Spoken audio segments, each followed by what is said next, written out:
इस खबर के प्रायोजक बाय वागजी मसाले, हर चुटकी में जायका। Wagji premix spices. Indore crime branch ने नकली करेंसी के अवैध कारोबार का पर्दाफाश किया है।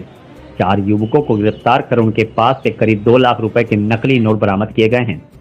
गिरफ्तार आरोपी ऋषिकेश तोंडे, वंश केथवास, रितेश नागर और अंकुश यादव सभी इंदौर के रहने वाले हैं। ये इंजीनियरिंग डिप्लोमा कर रहे हैं और प्राइवेट जॉब भी करते हैं। इंस्टाग्राम रील्स देखकर सभी जल्द ही अमीर बनने के लालच में नकली नोटों की खरीद फरोख्त में लग गए।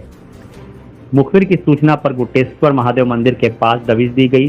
तलाशी में 500 रुपए के लगभग 400 नकली नोट मिले। साथ ही हीरो होंडा CD 100 और सुजुकी एक्सेस स्कूटर भी जब्त की गई, जिनकी कीमत 1.5 लाख रुपए है।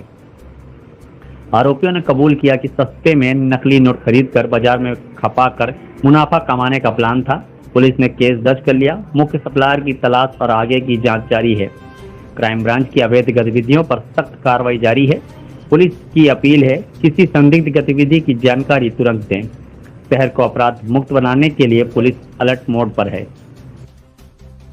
के मरी माता के चौराहे के पास कुछ लोग नकली नोट सेल करने की जुगाड़ में घूम रहे हैं। इस सूचना पर से तत्काल क्राइम ब्रांच के द्वारा मौके पर गए और वहां पर जो मुखबिर की सूचना थी उसको तस्दीक करने हेतु रास्ता टीमें लगाई गई। तभी 2 लोग, जो एक स्कूटी पर 2 लड़के थे और एक बाइक पर 2 लड़के थे, 4 लड़के देखकर भागने लगे। तत्काल उनको घेराबंदी करके रोका गया और उनसे जब पूछताछ की गई और तलाशी में उनके कब्जे से लगभग 2 लाख के नकली नोट मिले हैं और जो 500 के नकली नोट थे, 500 के, उनसे जब पूछताछ की गई तो उनके द्वारा बताया गया इंस्टाग्राम पर जो रील थी, रील के माध्यम से उन्होंने संपर्क किया। जो रील पर नंबर था कि नोट कैसे मिलते हैं और उनसे संपर्क किया जाकर 50,000 रुपए उन्होंने कैश दिए गए और उसके बाद 50,000 के बदले उनको 2 लाख रुपए के नकली नोट मिल गए। तो वो अब 2 लाख रुपए ये मार्केट में खपाना चाह रहे थे।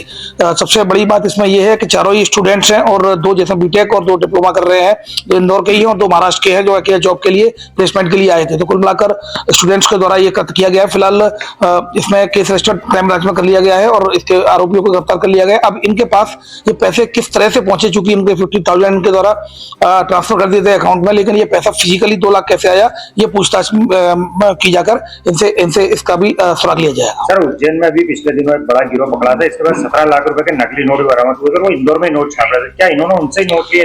ये देखिए, जैसा कि उनके द्वारा भी प्रारंभिक पूछताछ में इनके द्वारा बताया गया कि इंस्टाग्राम पर जो रील थी, रील के माध्यम से इनके जो रील में नंबर था उससे संपर्क किया गया था। अब किस माध्यम से लेकर आए थे, ये फिजिकली इनको कैसे नोट मिले, इन सारी चीजों को अभी पुलिस रिमांड पर लिया जाकर इनसे पूछताछ की जा रही है।